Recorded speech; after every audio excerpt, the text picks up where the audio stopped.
Welcome in to तैयारी दोस्तों। तो चलिए आज हम सीडीपी का चौथा प्रैक्टिस पेपर सॉल्व करेंगे। ये भी आपके प्रीवियस ईयर एग्जाम से आ चुके हैं। तो अब यहाँ पर देखिए हिंदी इंग्लिश दोनों में है।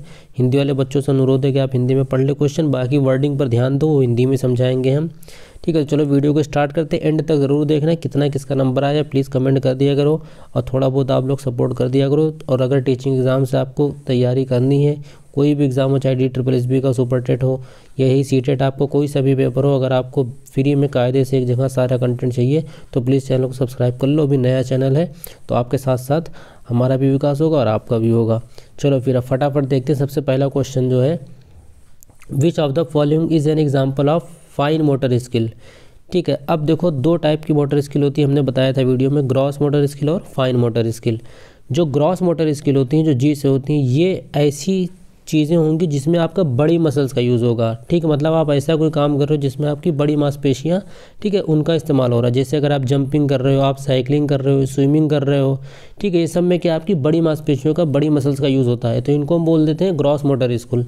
और जो फाइन मोटर स्किल होती हैं, इसमें आपकी छोटी मसल्स का यूज़ होगा, मेनली आपकी फिंगर्स वगैरह का यूज़ होता है। ठीक है, छोटी स्किल्स मतलब छोटी मसल्स का यूज़ होने का मतलब है, जैसे मान लीजिए आप किसी तरीके से बॉटल का कैप खोल रहे हो, ठीक है, मान लीजिए आप किसी तरीके से आप सुई में धागा डाल रहे हो, ठीक है, या आप राइटिंग कर रहे हो, आप कर्सिव राइटिंग बनाते हैं ना हम लोग स्कूल में हमेशा, तो आप लिख रहे हो किसी चीज़ में, वो सब में क्या आपकी फाइन मोटर स्किल का यूज़ होगा।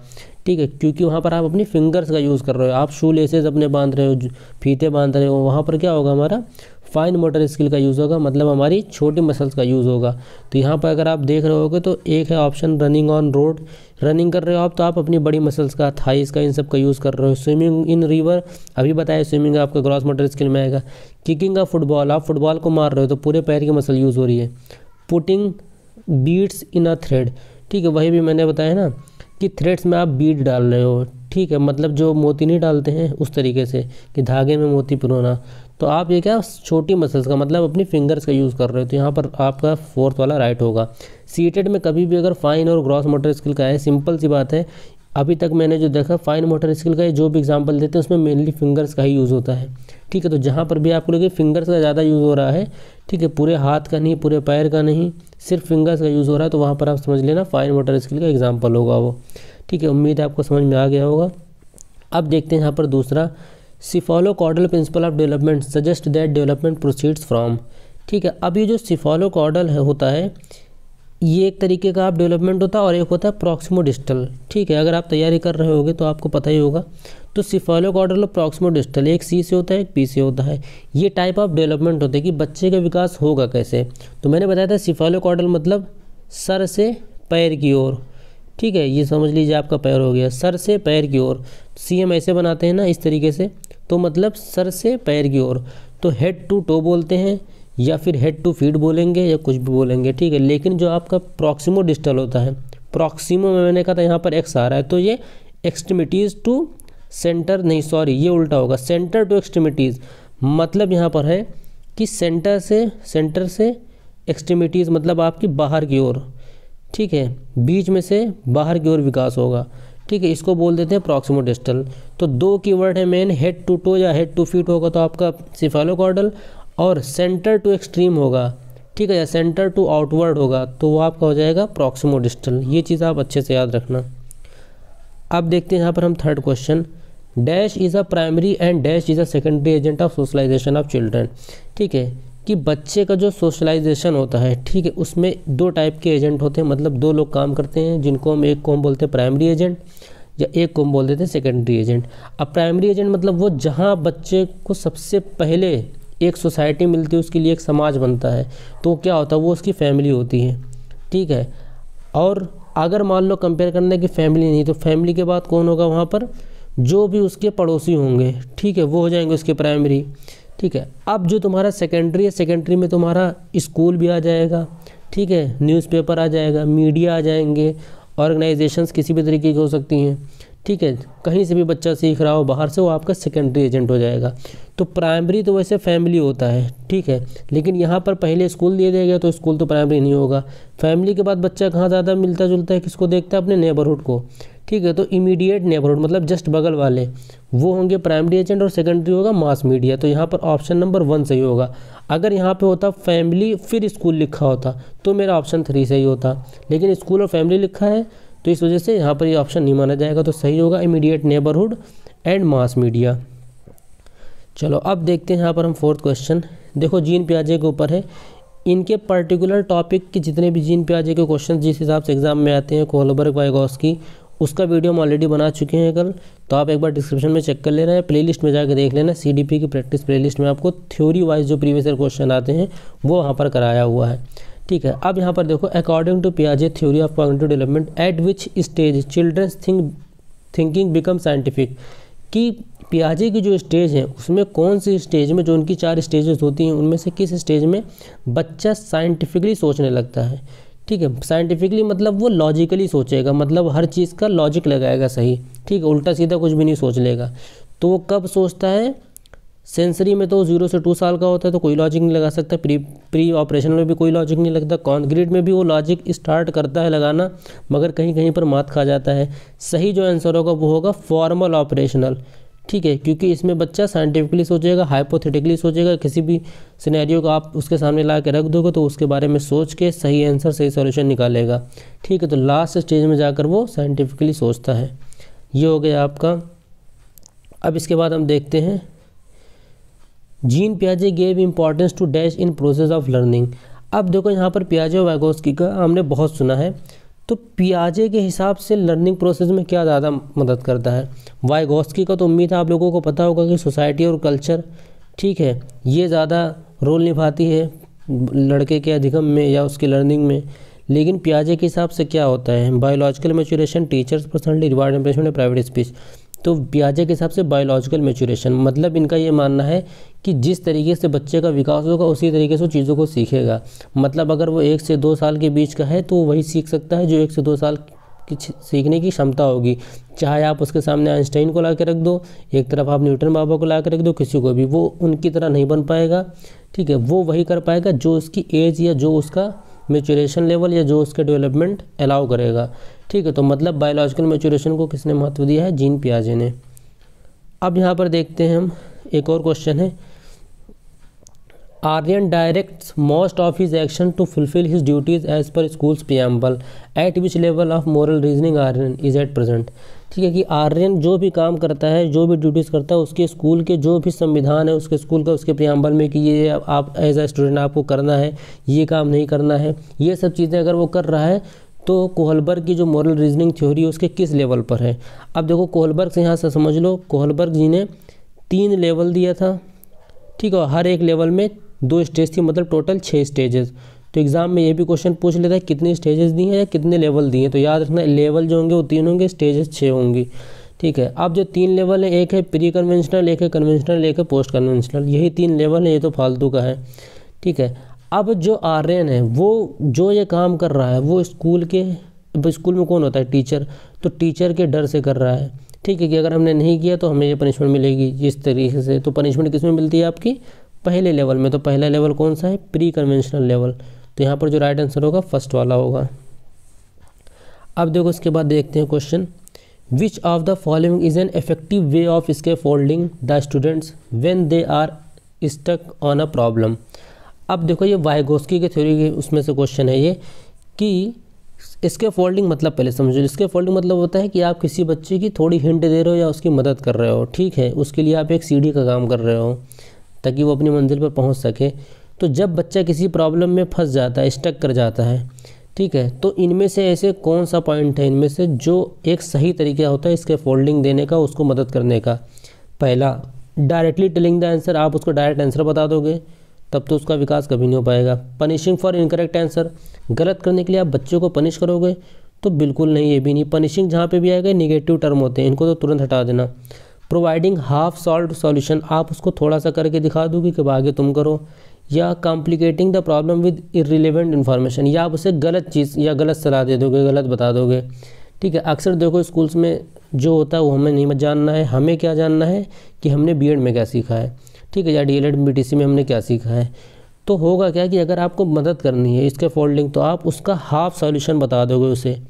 ठीक है। जैसे मान लो अगर कोई मैथ्स का क्वेश्चन हुआ तो आपने उससे कह दिया कि a+b का होल स्क्वायर, ये फार्मूला लगा लो आंसर आ जाएगा, तो वो इसको अप्लाई कर लेगा। तो यहाँ पर उसने कम से कम ये सीखा कि कैलकुलेशन कैसे करनी है, फार्मूले को अप्लाई करके कैसे अप्रोच करना है। तो यहाँ पर आपने उसकी स्कैफोल्डिंग करी, उसकी मदद किया। तो जो सही आंसर होगा वो ऑप्शन नंबर 3 होगा, प्रोवाइडिंग हाफ सॉल्व्ड सॉल्यूशंस। अब देखते हैं यहाँ पर next question. To enhance cognitive development among students Lev Vygotsky advocated for, ठीक है, कि बच्चा जो है वो कॉग्निटिव डेवलपमेंट बच्चों के अंदर पैदा करने के लिए वाइगोस्की ने क्या बोला है। ठीक है, उनके हिसाब से एक्सपोजिटरी टीचिंग करानी चाहिए, स्टिमुलस रिस्पॉन्स कंडीशनिंग टीचिंग करानी चाहिए, या पैसिव इमिटेशन, या फिर असिस्टेड लर्निंग। अब एक चीज़ देखो, बहुत अच्छे से समझ लो, अगर इंग्लिश आपकी थोड़ी बहुत भी वीक है, ठीक है, फिर भी अगर पियाजे वाइगोस्की इन सब के क्वेश्चन आए तो आप बस इतना सीख लो कि इनकी थ्योरी में किन किन वर्ड का यूज़ होता है।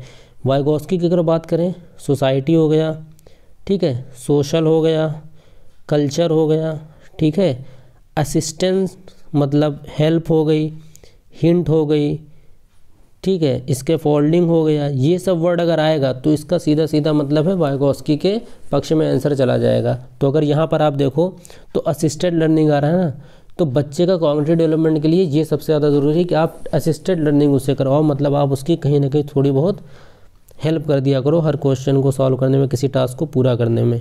ठीक है, अब यहाँ पर देखो हम नेक्स्ट क्वेश्चन देखते हैं। प्रोग्रेसिव एजुकेशन कंसीडर्स, ठीक है, अब ये जो प्रोग्रेसिव एजुकेशन होती क्या है, ठीक है, इसमें किस चीज़ पर ज़्यादा महत्व दिया जाता है। पहला, students as active participant in knowledge construction, teachers as the foremost source of knowledge, ठीक है, या students as passive receipt of knowledge, या text book relevant in the process of knowledge construction. ठीक है, हिंदी में पढ़ लोगे तो ज़्यादा सही रहेगा। इसमें देखो जो सही ऑप्शन है प्रोग्रेसिव एजुकेशन, मतलब क्या होता है कि आप उसको ऐसी एजुकेशन करो जिससे वो लड़का प्रोग्रेस करता रहे धीरे धीरे बच्चा। ठीक है, तो प्रोग्रेस करने के लिए क्या होगा, मतलब अगर हम आपको कोई चीज़ सिखा रहे हैं तो सबसे पहले क्या होना पड़ेगा, आपको एक्टिव होना पड़ेगा। अगर आप एक्टिव नहीं हो तो हम कितना भी यहाँ पर शब्द गा दें आप नहीं समझ पाओगे। ठीक है, तो इसलिए आप यहाँ पर ध्यान देना कि जो ऑप्शन नंबर पहला है क्या है, वो students as active participants in knowledge construction, कि बच्चा जो होना चाहिए वो सक्रिय होना चाहिए, सक्रिय होगा तभी वो चीज़ों को सीख पाएगा। तो प्रोग्रेसिव एजुकेशन में बच्चा एक एक्टिव पार्टिसिपेंट की तरह काम करेगा। अब चलो यहाँ पर हम देखते हैं question. Ashima is a popular among her friends for her high ability to read the moods and motivations of others as per Harvard Gardner theory of multiple intelligence. Ashima has higher levels of dash intelligence. अब देखो gardener का अगर जो भी question आएगा, चाहे paper 1 हो चाहे पेपर 2 हो, 8 टाइप की जो उन्होंने इंटेलिजेंस बताई है उसी से रिलेटेड आएगा। आप अगर चाहो गार्डनर की थ्योरी देखना है, जितनी भी थ्योरीज अभी इसमें क्वेश्चन में यूज़ हो रही हैं, ठीक है, और जो ग्रोथ डेवलपमेंट वाला टॉपिक है, ये सब सारी चीज़ें हमने करवाई हैं। एक बार आप प्लीज़ जाकर डिस्क्रिप्शन में चेक कर लेना, CDP की टॉपिक वाइज मैंने क्लास कराई है वहाँ पर। ठीक है, नहीं पढ़ने का मन होगा तो बस वीडियो को तुम भगा भगा के नोट कर लेना जो वहाँ बोर्ड पर नोट होगा। ठीक है, और एक बार रिवीजन मार लेना, उससे बाहर कुछ नहीं आएगा। ठीक है, क्योंकि प्रीवियस ईयर के हिसाब से ही पूरा कंटेंट पढ़ाते हैं। अब यहाँ पर देखिए आप, आशिमा जो है वो दूसरों के मूड देख के या उनके मोटिवेशन को आराम से बता ले जाती है, मतलब वो दूसरों को समझने में सक्षम है। ठीक है, वो दूसरों को अच्छे से समझ लेती है, उसके अंदर ये टैलेंट है। तो ये कौन सी इंटेलिजेंस आती है गार्डनर के हिसाब से, इसको कौन सी इंटेलिजेंस कहा जाता है, इंटरपर्सनल की, नेचुरलिस्टिक की, म्यूजिकल या लॉजिकल मैथमेटिकल। देखो लॉजिकल मैथमेटिकल कब कहेंगे, जब उसकी कैलकुलेशन अच्छी हो। ठीक है, वो कोई टास्क कर पा रहा हो, ठीक है, कोई पजल वाला आपने सम दे दिया उसे, या आपने कोई टास्क दे दिया वो आसानी से कर ले जा रहा है, आपने कोई नंबर दे दिया वो कैलकुलेट कर ले जा रहा है, तो मतलब उसकी लॉजिकल मैथमेटिकल ये इंटेलिजेंस है जो सब्जी वाले में पाई जाती है ज़्यादातर, या दुकान वाले जो भी होते हैं। म्यूज़िकल मतलब म्यूज़िक में अच्छा, उसे गाने का ज्ञान है, ठीक है, उसे म्यूज़िक कंपोज करना आता है, उसको सुर पता है, ये सब पता, तो म्यूज़िकल हो गया। नेचुरलिस्ट मतलब उसे प्राकृतिक के बारे में बहुत पता है। ठीक है, ये कहाँ ऐसी फसलें कहाँ होती हैं, ऐसे पेड़ पौधे कहाँ होते हैं, बारिश क्यों होती है, ठीक है, यहाँ पर बारिश कम क्यों हो रही, ज़्यादा क्यों हो रही, ये सब चीज़ें अगर है तो नेचुरलिस्ट हो जाएगा वो। इंटरपर्सनल जो राइट आंसर होगा हमारा, ठीक है, इसको थोड़ा साफ सुथरा कर दें, इंटरपर्सनल इंटेलिजेंस बोला जाता है। अब एक होता है इंटरपर्सनल और एक होता है इंट्रापर्सनल, इंट्रा आ जाएगा, TRA हो जाएगा। ठीक है, अगर इंट्रापर्सनल होगा तो इसका मतलब वो अपने आप को जान रहा है। ठीक है, अपने उसका क्या गोल है, उसे क्या एम है, उसको क्या करना है, तो इसका मतलब उसकी इंट्रापर्सनल इंटेलिजेंस है। अगर वो दूसरे के बारे में अच्छे से जानता है, दूसरों को समझ सकता है, तो वो इंटरपर्सनल इंटेलिजेंस कहलाती है। ठीक है, तो ये आपका सही आंसर होगा। ठीक है, चलो अब देखते हैं यहाँ पर कितने क्वेश्चन आपके हो गए, लगभग अभी 10 ही क्वेश्चन हुए हैं यहाँ पर। ठीक है, a teacher should include project works, group task, discussion and debates among students in teaching learning process. Learning is independent to socio culture context of students. अब यहाँ पर अगर आप देखो कुछ दिक्कत आ रही है यहाँ पर क्वेश्चंस में। चलिए अब देखते हैं क्वेश्चन ये, boys are good at mathematics and girls are good at music and dance, this statement exemplifies. मतलब ये कह रहा है कि जो लड़का होता है वो मैथमेटिक्स में अच्छा होता है, ठीक है, और जो गर्ल्स होती हैं वो म्यूजिक और डांस में अच्छी होती हैं। ठीक है, अक्सर हम लोग यही सुनते हैं। तो ये स्टेटमेंट क्या बतलाता है, ये स्टेटमेंट क्या कह रहा है? तो देखो, ये आपका जो आएगा सीधे सीधे इसका आंसर याद रख लेना कायदे से, जेंडर स्टीरियोटाइप। ठीक है, मतलब ये एक फालतू का मिथ बना लिया गया है कि सिर्फ मैथ लड़कों की अच्छी होती है। भले मेजॉरिटी में लड़कों की मैथ अच्छी होती हो, लेकिन उसको सच नहीं मानना हमें, क्योंकि वो माइंड का खेल होता है। ठीक है, और प्रैक्टिस का गेम होता है कि कौन कितना प्रैक्टिस करता है, किसको कितने अच्छे से समझ में आता है। तो उसकी मैथ अच्छी हो सकती है, कोई भी सब्जेक्ट हो। ठीक है, डांस म्यूजिक कोई भी कर सकता है, माइकल जैक्सन भी डांसर है, वो लड़की नहीं है। ठीक है, तो जब भी क्वेश्चन आएगा इस टाइप में, आपको सीधे जेंडर स्टीरियोटाइप, 2 ही क्वेश्चन आते हैं, एक जेंडर स्टीरियोटाइप आता है ऑप्शन में, एक कभी कभी जेंडर बायसनेस वाली चीज़ें पूछ लेता है। ठीक है, तो ये चीज़ याद रखना हमेशा, इन दोनों में से कोई एक ऑप्शन होगा तो उसी को टिक लगा देना बस। ठीक है, ये जेंडर स्टीरियोटाइप है, तो यहाँ पर यही आंसर होगा। अब देखते हैं हम यहाँ पर next question, in order to cater the diverse learning needs of student a teacher should not. ठीक है, मतलब यहाँ पर ये है, अगर आपके क्लास में, ठीक है, अलग अलग बैकग्राउंड के बच्चे हैं, ठीक है, चाहे वो अलग फैमिली के हों, अलग कल्चर के हों, अलग रिलीजन के हों, किसी के भी हों, तो आपको इनमें से कौन सा काम नहीं करना चाहिए एज अ टीचर। ठीक है, कौन सा करना चाहिए नहीं पूछ रहा, कौन सा नहीं करना चाहिए। Not present the content in various ways, तो ये तो आपको करना चाहिए, क्योंकि अलग अलग बैकग्राउंड के बच्चे तो आपको कई तरीक़ों से पढ़ाना पड़ेगा। Build learning and self regulation skills among student. ठीक है, ये भी चीज़ सही करानी चाहिए। Motivate students to frame mastery oriented goals, बिल्कुल। Label and classify students based on their social context. ठीक है, ये चीज़ नहीं करनी चाहिए, उनके सोशल कंटेक्स्ट के हिसाब से आपको, ठीक है, सामाजिक संदर्भों के आधार पर आप उनको लेबल नहीं कर सकते हैं। ठीक है, किसी के ऊपर आप कोई एक टैग लगाना, लेबल लगाना, ये सब चीज़ें हमेशा जहाँ पे देख लो वो ऑप्शन हमेशा क्या होगा, नेगेटिव में आएगा। तो अगर नॉट पूछ रहा है तो 4th वाला सही हो जाएगा।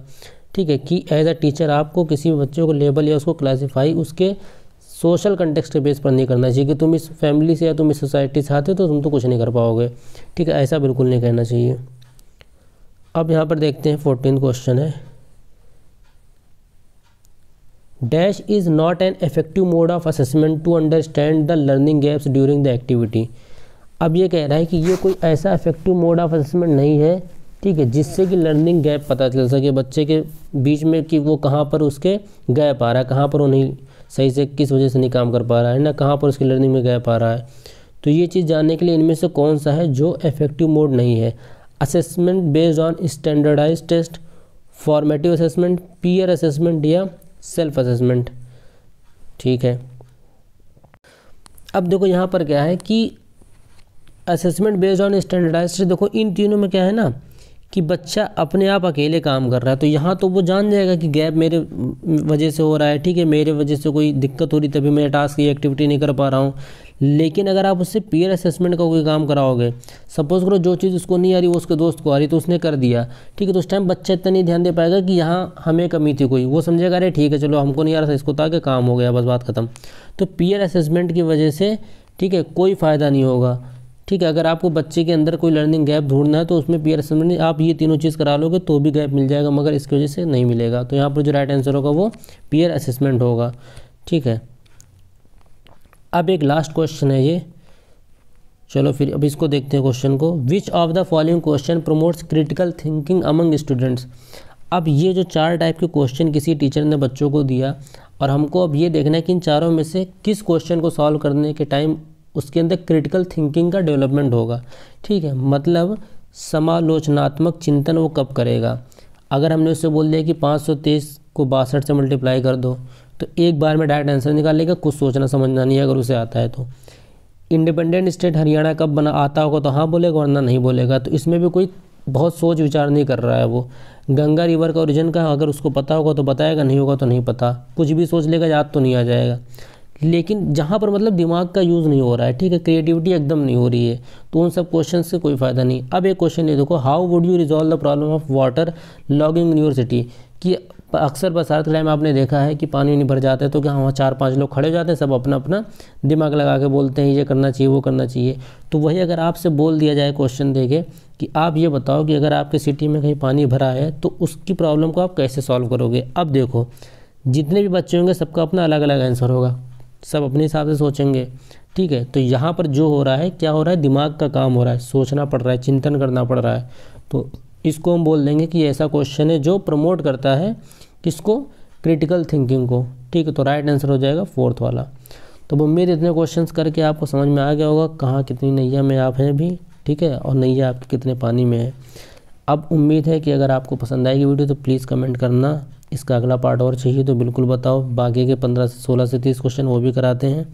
ठीक है, और हो सके तो चैनल को सब्सक्राइब वगैरह कर दीजिएगा और एक बार जाकर प्लेलिस्ट देख लेना, क्या पता आपके काम को कुछ भी मिल जाए। ईवीएस पढ़ना हो, ठीक है, मैथ्स पेडागोजी की पूरी एक मैराथन है वो पढ़ना हो, पढ़ लो, एक बार में ख़त्म हो जाएगा क्योंकि टाइम कम है। ठीक है, एक बार जाकर प्लेलिस्ट आप देख लेना। और एनसीईआरटी के हिसाब से अगर किसी को हिस्ट्री ज्योग्राफी पढ़ना है तो एनसीईआरटी की भी क्लासेस हैं। आप लोग अगर थोड़ा बहुत भी कमेंट करोगे, कुछ बताओगे तो उस हिसाब से हम भी अपना कंटेंट को बदलेंगे, ठीक है, आप तक पहुंचाएंगे। तो थोड़ा बहुत सजेशन भी दे सको छोटे भाई बड़े भाई के नाते, और या फिर आप एज अ सपोर्टर जैसे भी सपोर्ट कर पाओ करो। चलो मिलते हैं फिर नेक्स्ट वीडियो में, तब तक के लिए बाय बाय।